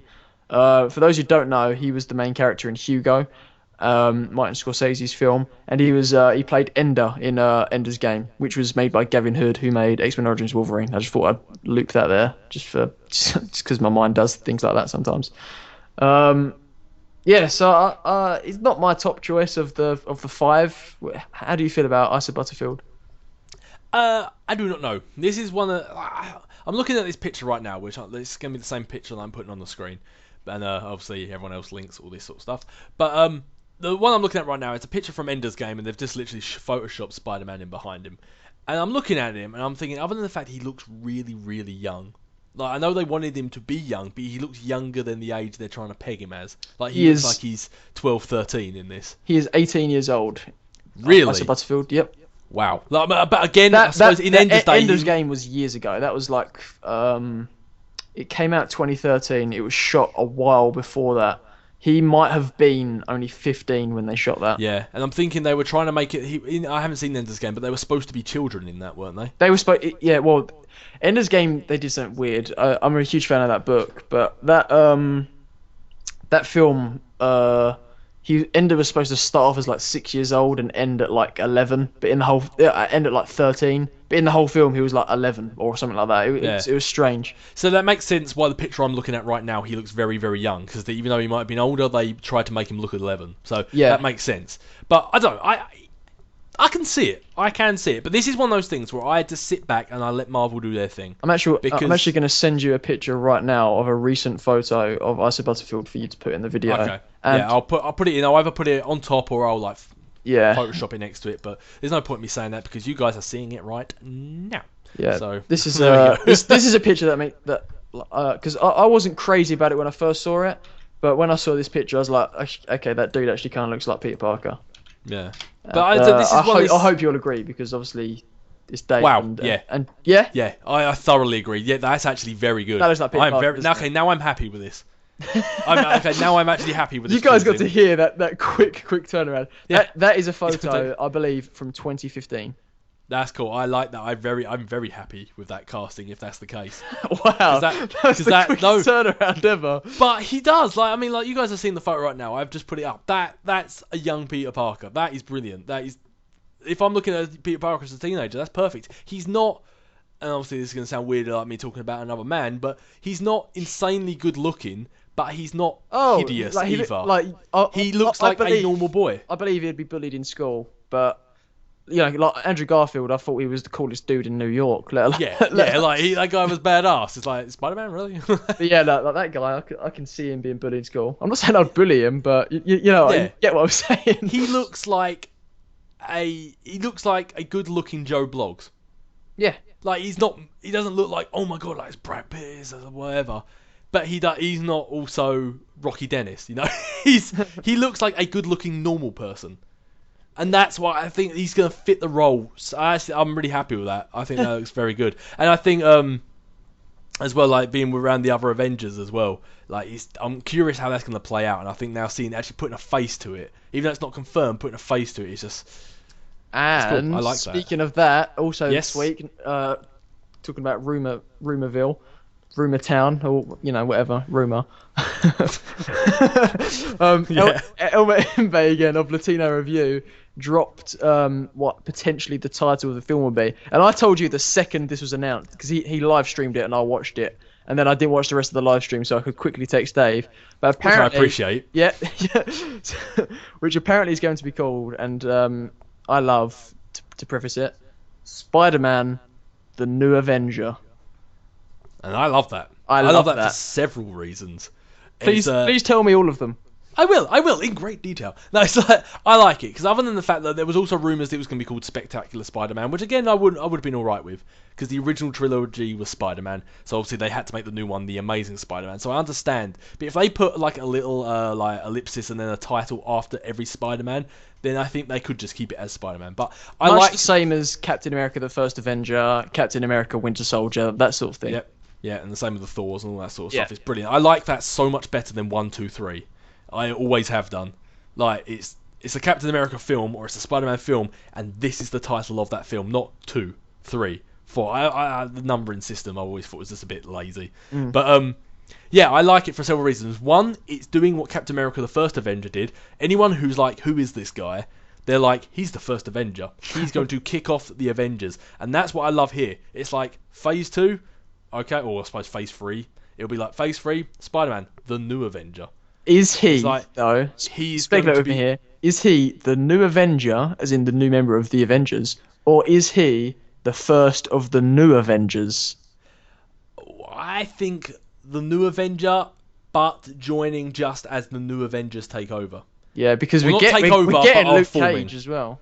Yeah, because I mean, like, as I say, like, this thing is always heavy full of spoilers, and I think enough has gone past to talk about Age of Ultron now. I think it is. I think this is like in America it came out like a day ago, and it's been out for at least a week or so in England. Everywhere's had reviews, and like the end credits has been put on YouTube. I think at this point we can talk about it, and it's not really too big of spoilers, really. It's just more a scene. But at the end, we do have several new characters that are not introduced, but more just accepted in the role of Avengers.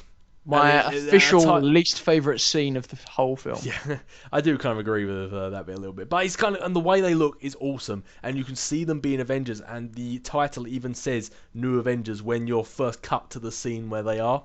So it's really cool, and I think not only is it like saying Spider-Man, he's a new Avenger, and it has been. I don't think it's been. I think it might have actually been confirmed that he will be joining the ranks of the Avengers, or at least obviously he will be around them. Whether he's actually a fully fledged member, I don't know. But the other reason I love it is because when in the comics Avengers Disassembled happened, all the Avengers broke up. I think it was about a year or two, there was no Avengers, and then when they came back, it was under the title of 2004's New Avengers, which I love, and I always say if you want to read comics, New Avengers 2004 is a great way to start. It's the reforming of the Avengers, so there's not much back history you need to know, and New Avengers are present in every big Marvel event that happens, like all the way up to 2010. So I always say 2004 New Avengers is an awesome place to start. But when that New Avengers happened, it was the Avengers forming again for the first time since they disassembled, and Spider-Man was one of them New Avengers. And ushering in like a whole new age of characters who either haven't been in the Avengers or they've worked with them but have never been a fully fledged member of the roster. Some obviously were, some of the classics, but some were new. Some were characters who have never been big in Marvel before, getting a shot as the Avengers, and others were just bringing in like your Wolverines, your Spider-Mans, big characters who are never really associated with it. So I think the New Avenger is a perfect title because it's kind of taken also a nod at the fact that Spider-Man, you're finally home, like you're finally in the MCU, Yeah. and I think that's kind of also nodding at that, like the New Avenger, like it's about time you joined. Like I think it's a great title. I think it's a great reference back to the comics, and I think it's also kind of a cool little nod, saying like the New Avenger, like you should have been here a long time ago, man, kind of thing. Yeah, you know. yeah. But Like, let's it's not actually forget though, this is still branded rumor, so take it again with a grain of salt. But it's very, very likely. It's very believable. It seems Yep. like it would fit in with the other titles of the other films. It seems like it's all fallen into place of being something that's legitimate. Yeah, and seeing as how Spider-Man's first film is going to happen after Civil War, in which Spider-Man will be playing a role in, it makes sense that they would say the New Avenger. 'Cause it's not like it's a whole introduction to Spider-Man, blah, blah, blah, blah, blah. He's already going to have been there at one point. So this one can be like, right, like, and there's already been rumours as well circulating that his film is going to have Iron Man in it. Like maybe like Iron Man training him or like sort of battling him, saying like, well, should we allow you into our ranks of the Avengers? You're just a kid. Like, should we actually allow you to do the stuff we do, or is it irresponsible to let a kid do this sort of stuff just 'cause he has powers? It wouldn't be the first time Tony Stark hires a Peter Parker as his assistant. You know, Yeah. it's happened in the comics. It's just so. a shame, really, that this isn't happening before Civil War. Yeah, well, That's a shame. Remember what we speculated before? Civil War may begin in Captain America 3, but it may not end there. So Yeah, that's also true. So, oh no, I love the new title. I think it's one of the best things I've heard like throughout the last week or so. Yeah. I absolutely love that title for Spider-Man. I think it's awesome. And as I say, when it comes to the casting, now you show me that picture of Asa Butterfield. I'm sold.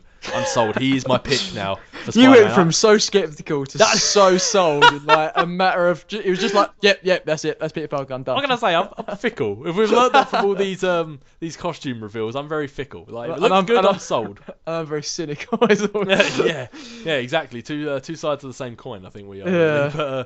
But yeah, that's the thing is like when it comes down to it, after all this anyway, I am a believer in Marvel Studios. There's been people they've cast for roles where I've just been like, what? And then I see the film and I'm like, man, that was perfect. Like, you couldn't have cast a better person. That was fantastic. So the fact that I already think he looks good for the role, if that's someone they've always thought that they wanted to be Spider-Man, then go for it. I mean, like they always said that. I can't remember. I think it might have been Drew Goddard who said it. I know he didn't actually do Daredevil, but I think he was one of the people who said it, that way back when, years and years and years ago, when they said for the idea of doing Daredevil first floated around, they said back then they wanted Charlie Cox as Daredevil. Wow. And I mean, look how well he did as Daredevil. Yeah. So if they're saying the same thing about Asa Butterfield, then go for it. Like I at this point, I have fully fledged believers. If they cast someone and I'm a bit like, I'm not too sure about it, I still have faith that they know what they're doing.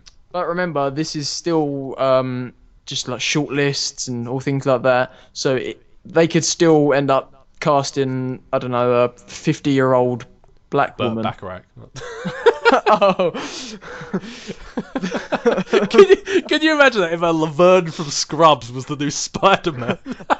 And would you still trust Marvel Studios? Yeah, can you imagine like Green Goblin flies past and smacks him and he's like, Goblin, you did not just do that. She Hell does no. like the whole Laverne head wobble and everything. Oh, it'd be so funny. But at the end of the day, they've already started filming Captain America Civil War now, as of like 3 days ago. So Yeah. they're gonna be casting very, very soon. If not, they've just cast it already and haven't revealed it. So Well, you saying about that, Civil War. Let's bump over to that. yeah, Because let's there do was it. something you brought to my attention earlier. Yeah, it's kind of interesting. Chris Evans recently in an article again for press for Age of Ultron was talking about how he starts filming for Civil War soon, and then he gets literally a few weeks off from filming various different things before he starts Infinity War, which we'll start shooting the third quarter, like around autumn winter time for in 2016, and that's going to be a 9-month shoot, which is very, very long. I don't know how familiar you guys are with film shoots, but to put it into perspective, Age of Ultron shot for 6 months, and that was a pretty long shoot. Typically, a film's sort of done in, 4 months ish. So a 9-month shoot's going to be a lot, and it's going to have a big toll on all the actors and all the crew as well. But they're shooting 2 films back to back, so you kind of get it, and that's important as well. When they shoot sequels so far apart, there's kind of a distance there. People are older, things like that. Whereas all shot at once, it's going to feel a lot more fluid. So it's good news to me, and I kind of expected it would be that way. Yeah, and you said about it all shot at once and all being fluid. That's something that I completely agree with, because unfortunately, as much as we all don't like to think about it, there is stuff that happens in the real world as well. Like, actors do generally age. They could, I don't know, have an accident and develop a scar. They could unfortunately die, just like what happened with Heath Ledger. And there's always as long as it's quite a dark thing to think about, it could happen. And I think even though shooting 9 months in a row is particularly harsh, it limits that room for change in the general actor's appearance, in their physique, in their real lives, in their demeanour. Like, it will keep everything as on par as it was, so there isn't such a drastic change between Avengers Infinity War Part 1 and Part 2. It will feel like it was all shot at once, which obviously it will be, and that's a good thing. Because if there was a year 2 gap in between, you don't know what's going to happen. An actor could rapidly age. They could develop a drug problem. They could fall ill. They could die. They could not want to do it anymore. They could have a falling out of the studio. They could pull a Jonah Hill and get increasingly fat suddenly out of nowhere. Oh, we've got to put a link to that in there. I mean, I didn't even mean to say it. We shouldn't be laughing too much, because like the guy, it could be a cry for help, and he could be in some serious psychological or medical problems. But Jonah Hill, after doing Moneyball with Brad Pitt, he got a close friendship with him. We all know Jonah Hill. He's the chubby, funny guy from all those films. But he got really good friends with Brad Pitt, and Brad Pitt encouraged him to lose a lot of weight. And then with the help of like a dietitian, and apparently like some Japanese food, things like that, Jonah Hill started to lose a lot of weight. And he was slim, and for a long time, I'm sure Dave will show a picture of him slim as well. I'm enjoying giving Dave lots of work here. Yeah, thanks. I only got like one evening to do it, but yeah, I got to do it. Like Jonah Hill was very slim for a long time, and now he's the biggest he has ever been. And I was convinced he was wearing the world's best fat suit for a very long time, but now it's evidently clear he is just the biggest he has ever been, and hopefully will ever be, because he's big. Well, do you think he just borrowed like a white version of the Norbit suit from Eddie Murphy? I don't even know what it was. It just didn't look possible that someone had put on so much weight in so little time. You can see a picture of him looking pretty big last November, and he's just he's got big. I think like the thing that I thought was like maybe he got big for a role was because of the fact that it happened within the space of 6 months. Like, that is an extreme amount of weight gain. Like, he's bigger than he was before he started acting. Like, and he's gone from being really fit and thin. Well, we're assuming he was fit. He might have actually been quite unhealthy when he was that thin. We don't know. But in 6 months to go from the skinniest he's been to the biggest he's ever been, like that's a big jump. And I'm not to say that weight gain or weight loss is necessarily a bad thing, as long as it's done, and as long as he's healthy. It doesn't really matter how big or skinny he is, as long as physically he's actually healthy, it doesn't really matter. But that is an insane amount of weight gain in such a short time, and he doesn't look healthy, and he doesn't look happy either. If you look at those pictures you linked me to, no, he does not look happy. But the part of me thought maybe he was doing that for a role, like when 50 Cent, like, he's normally quite muscly, but there was that role, I forget the film, but he had to play a cancer patient, didn't he? Yeah. And he got almost anorexic skinny. Well, and admittedly, I was impressed the fact he did that, because before that you just think of 50 Cent rapper, and I thought that was actually kind of a testament to his dedication to the role he was playing. Well, the most famous weight changes for, any actor's always been Christian Bale and what he does for films. But most famously was obviously we all know Christian Bale's Batman, and he was big. I mean, he wasn't Ben Affleck big as we've now been talking about, but he was like a big, tough looking, muscly Batman. But a year before Batman Begins, he was in The Machinist, and he is unhealthily skinny in that film. And in 1 year, he managed to bulk up big time. So that dude shapeshifts. So yeah, it could be for a role, or Jonah could be struggling. But yeah. So we kind of went off topic from Chris Evans and Captain America: Infinity War to Jonah Hill weight gain. I mean, we can segue to anything around here. We can. I mean, that's what we should be giving away, segues. Assuming we're made of money. But yeah, so that's an insane amount of recording time, but I think it will benefit in the long run. And I totally understand why Chris Evans is retiring from acting after this, because God, he's going to need a break. Yeah. I think he's earned it. Let's face it. He can have a nice break on a sunny Hawaiian beach, swimming in all of his money. Because let's face it, the Avengers has sorted him out. Absolutely. As long as he doesn't do that Family Guy clip. You've seen it where he does Peter does like a Scrooge McDuck and dives into like a vault full of money, which breaks his neck, and he's like, "This isn't a liquid; it's a great many solids." Yeah, I've seen that. Yeah, but with that being said, talking about Captain America and all that, I think that was pretty much everything we were going to talk about, other than our question. Yeah, let's just jump straight to the question. So this one has gone on for a little while as well. So what I'll do that's why we didn't talk much about Avengers, because we knew it'd go on this long.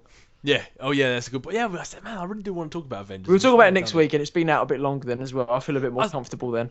Yeah, I suppose that's fair enough. We'll start off as well so we don't forget. But right, so basically the question was, if you wanted to win the game that we, or the 5 different copies of the game that we mentioned at the start, which is We'll Fight for Food. Basically, what we have to do is answer this question, and we were also going to answer ourselves, but we'd love to hear your opinion. And that's basically with the X-Men franchise sort of wrapping up, and them saying that that's Bryan Singer's done on it, and also Hugh Jackman saying that that's him finally done after Wolverine 3. Who do you think would make a great recasting for Wolverine? Because Wolverine's been in every X-Men film, and everyone loves the casting of Hugh Jackman there. It made his career. So it's going to be an important recasting, much like who's going to be the next Joker type thing. It was a big deal. It was the same with Batman. But Wolverine he's the only one so far. There's been multiple Batmans, there's been multiple Jokers, but whoever's next will be the next Wolverine, if that makes sense. So it's kind of an important one, and I'd love to hear what you guys think. And obviously the 5 answers that we like the best, you'll win a free game. So how fun's that? And also the thing you were saying about the fact that, as you said, like Hugh Jackman's been Wolverine for so long, but not only has he portrayed a great Wolverine, maybe one that's similar to the comics but also different. Like as much as Wolverine's always had like a bit of a soul, I think like Hugh Jackman's Wolverine has been a bit more well adjusted than the Wolverine in the comics. Like he's got a bit more of a handle on his temper. Like he loses it around enemies, but he can also rein it in. Like I think he's a lot more grown up and mature and sophisticated in the cinematic universe than he is compared to the comics. But he has portrayed a great version of Wolverine. And not only has he portrayed a great version of Wolverine, and this is probably just me speaking personally, I love Hugh Jackman. Oh yeah, no, he's great. You've got some pretty big shoes. Wolverine's supposed to be quite small, but maybe too big. You got some pretty big boots to fill. So I think not only is the new Wolverine casting, I think, very important to any future X-Men films, assuming a Wolverine is still going to be present. But I think that maybe they might have to take Wolverine in a different direction, maybe a different type of Wolverine, the more aggressive. Because obviously, if they do bring in a new Wolverine, I don't think they want him to be the focus. They don't want him to be the spotlight. I think that he needs to gel with the rest of the cast on a level playing field. Yeah. Like, it'd still be one of the main X-Men, but not be like, whereas the other films were like Wolverine and the X-Men. I think he needs to be on a level playing field. So maybe they need to take him in the more aggressive route that he has been previously. But with that being said, Tommy, you did have a pick for Wolverine, didn't you? I did, and I want to apologise in advance because I feel like I've just won. Can I have one of those titles? Because like I'm pretty happy with my casting of this. I'm pretty proud of my choice. It's a guy who's not unfamiliar with superhero films. He was already in a DC film and was cast to be in another DC film, but dropped out. I'm giving you kind of more clues now. That is, of course, Tom Hardy. Now, you may be thinking, what? The guy from, the posh English guy from Inception? No. Picture now. That was me cueing Dave to load up this picture. This is Tom Hardy. He's hairy. He's got a cigar. He's ripped. And guess what? He's 5'7". He's short. That's right. Hugh Jackman's 6'1", and he was brilliant as Wolverine, but that is too tall for Wolverine. Wolverine is definitely a 5'7" kind of guy. That picture you're seeing right now, that should be Wolverine. And you know what? I had no idea who should play Wolverine. Like when Tommy first brought up this idea, I was like, I have no Which was literally idea. just before this podcast. We came up with the question, was like, oh god, we should probably have answers, and then because I was like, yes, I've got one. Yeah, I was like, I had no idea. I was like, I have no clue of any short, hairy, gruff guys who are good actors who could play like Wolverine. I just couldn't. None would come into mind. And then Tommy linked me to this picture of Tom Hardy. And other than the fact that I feel he kind of has a bit of a Jeff Bridges and Iron Man 1 look going on, like shave off his hair and just have the beard and the cigar, he's kind of got a Jeff Bridges Iron Man 1 look going. But I think, like, I look at that and I'm like, wow, he could actually really do a great Wolverine. Yes. Like, I think it would, like, for this, like, younger generation of X-Men, bear in mind, obviously, Wolverine's not supposed to age, so that's why Hugh Jackman's done so well throughout all of them. I think he will be a great replacement for Wolverine. But that's our personal opinion. Let us know what you think. Who should play the new Wolverine? And the 5 that we either like the best or just sort of like just thought was a good choice. We'll send you a message and you can win yourself a free game. Yay! Hey, look at that. First ever giveaway I've ever done on this channel. But with that being said, was there anything last things you wanted to mention before we wrap this thing up here? I don't know. I'm trying to think of other pictures I can try and make you throw up, but I can't think of any. So don't do that. I think you've got off lightly. just plug anything you want to get out there, or anything you might be getting up to in the next week or so. Well, you can follow me Twitter at MrTTGreen as always. You can buy a Schmotoons shirt from just go on tpublic.com, search Schmoes Know, and you'll see it. New Schmotoons come in soon. It's now going to be a monthly series. That's all been ironed out now and sorted. So less work for me, thank God, because I almost killed myself after the last one. Yeah, man. 29 hours, start to finish. And as we've said constantly throughout this thing, all links in the description, both to Tommy's Twitter, to the most recent version of Schmotoons, and everything we've talked about is all in the description. So anything we talk about you want to check out, especially some of Tommy's stuff gets fantastic. Go to the description, check it out, give him some love over there from let them know let them know who sent you as well, because we got some comments last time saying Captain Dave was the channel that sent him over. So yeah, please do that. Yeah, I'd love it if you guys do that. I love that sort of stuff. When like a comment section suddenly just gets bugged with like the Captain Dave army. Like, do it. Make us known throughout the world. Let's start a war. No, not a war, but you know what I mean. But yeah, with that being said, go check out some of Tommy's stuff, and obviously you guys are in my channel, so you know what we've got coming up. We've got some Skyrim, we've got some Walking Dead, we've got Captain's Classics, and we've got some Q&As as well, some Captain's Quarters. So standard goodness carrying on over here. And you know what this is as well, didn't you, Dave? What's that? The last sign-off of the Untitled podcast. Yes, because next week we will actually have a name. We are lazy people. But yeah, okay, with that being said, everything we spoke about down in the description. Give us your best name for a Wolverine. Who do you want to be him? And possibly get in the run-in of a winning wheel fight for food. But with that being said, my name's Dave. And I'm Tommy. And we'll catch you guys later.